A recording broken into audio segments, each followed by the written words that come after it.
Уважаемые господа, спасибо каждому присутствующему в этом зале за то, что нашли время, возможность приехать на юбилей уважаемой Галиши Чемодановны. Она очень сильно, с нетерпением ждала этого дня, и для нее встреча с вами – это большая радость. Особенно большое спасибо хочется сказать тем людям, которые приехали издалека, чтобы поздравить нашу дорогую именинницу. Биксу Рахмат Сидяхушки, Дырис Рахими Дырис.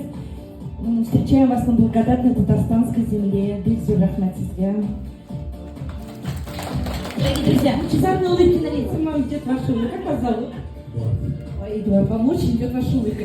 Вы такой серьезный были, я тут не переживаю, как я скажу, да? А как вы улыбнулись, да? Ну, это хороший человек. Добрый, Эдуард. Попробуем, поаплодируем. Ой, ты! Прям такой аплодисменты, что ли? Вы какие-то хазер.